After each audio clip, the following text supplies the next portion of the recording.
जय हिंद बाबू। अजय सर के YouTube channel में आप सबका स्वागत है।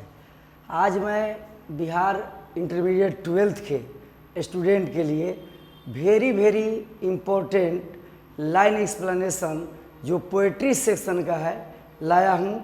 इसे आप अवश्य पढ़ लेंगे।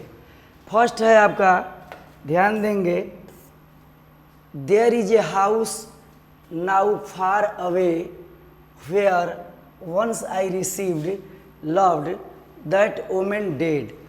कहने का मतलब यह एक घर है जो कि बहुत दूर है, जहाँ कभी मैंने प्यार पाया था। that woman dead यानी वो औरत मर गई। कवित्री इसमें कहना चाहती हैं कि उन्होंने अपने दादी से उस घर में प्यार पाया था। उसी का जिक्र इस लाइन के माध्यम से आप लोगों को बताया गया है। This line has been taken from the poem my grandmother house. यह जो पंक्ति है कविता, ध्यान देंगे, यह जो पंक्ति है कविता माई ग्रैंड मदर हाउस से लिया गया है, जिसको लिखने वाली है कमला दास। ये एक इंडियन इंग्लिश पोइटिज है, ये भी आप ध्यान रखेंगे। और आगे कहती हैं कवित्री, इन दिस लाइन, इस पंक्ति में द पोएट इज रिमेंबर्स। ध्यान देंगे, द पोएट इज रिमेंबर्स। कवित्री याद करती हैं दोज डेज, उन दिनों को, when she lived with her grand mother, जब वे अपने दादी के साथ रहती थी। उन दिनों को याद करती थी कि उन दोनों में उनके दादी से उन्हें कितना प्यार दुलार स्नेह मिलता था। Her grandmother loved her very much, उनकी दादी भी उनसे बहुत प्यार करती थी। नाउ दिस टाइम, और अब इस समय, her grandmother is no more in this world, और इस समय उनकी दादी अब इस दुनिया में नहीं है। So the poet remembers that house, इसलिए कवित्री उस घर को याद करती हैं where she lived with her grandmother, जहाँ वो अपने दादी के साथ रहती थी। उनकी यादें उस घर से जुड़ी थी, इसलिए कवित्री उस घर को याद करके दादी के दुलार प्यार और स्नेह को याद कर रही हैं। अब आप ध्यान देंगे, आपके लिए दूसरा मोस्ट इम्पोर्टेंट लाइन एक्सप्लेनेशन है।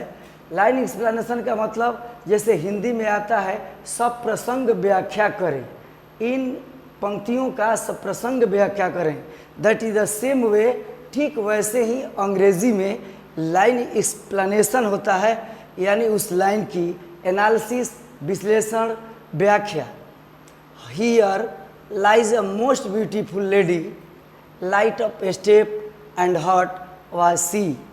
कहने का मतलब ये पंक्ति जो है एपिटाफ नामक कविता का है, और इसका अर्थ हुआ कि यहाँ पर दुनिया की सबसे खूबसूरत नारी लेटी हुई है, जो कि light and step and heart, जो दिल से स्वच्छंद थी, स्वच्छंद विचारों की थी और इधर उधर विचरण करती थी। इसमें कवि ये बताते हैं, कवि इसमें बताते हैं कि इन दिस लाइन्स, इन पंक्ति में ही एक्सप्रेसेज, कवि बताते हैं ही इन दिस लाइन्स, इन पंक्तियों में ही expresses his concern and grief. उन्होंने अपनी चेतना और अपने दुख को व्यक्त किया है। किस चीज़ पर आखिर?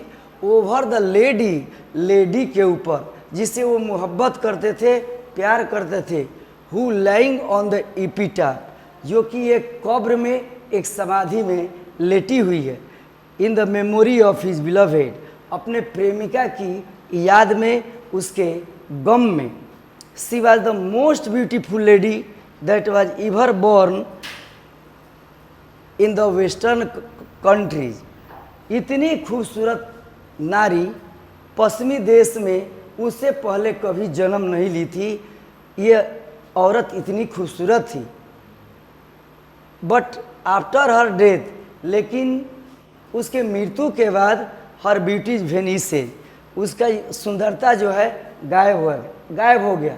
कहा जाता है कि आदमी की सुंदरता क्षण भर की होती है, लेकिन उसकी क्वालिटी जो होती है वो ज़िंदगी भर की होती है और व्यक्ति को उसके क्वालिटी के वजह से ये दुनिया याद रखती है। आगे आप सुनेंगे। नेक्स्ट है आपके लिए इम्पोर्टेंट है कि gave once her flowers to love her ways to roam a body of England breathing English air passed by the river blessed by the sun. ये पोयम जो है सोल्जर पोयम का है, कविता पंक्ति है।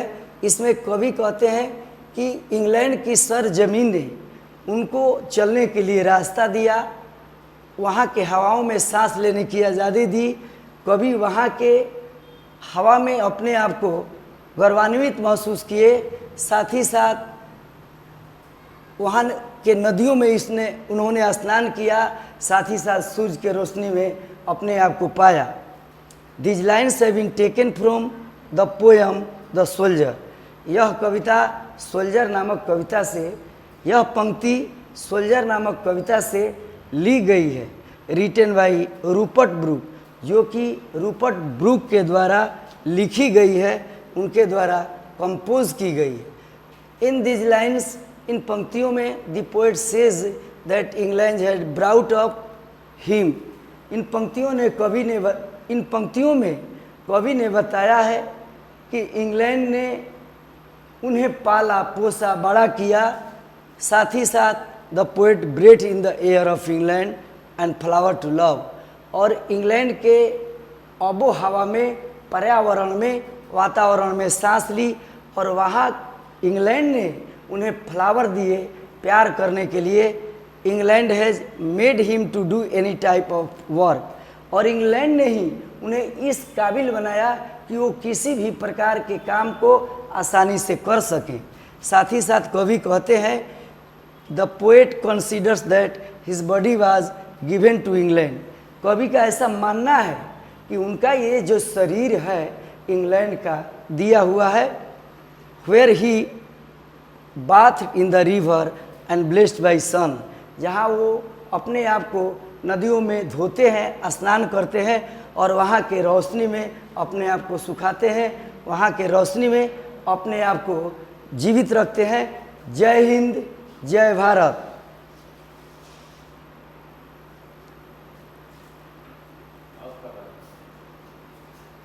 शॉर्ट हुआ।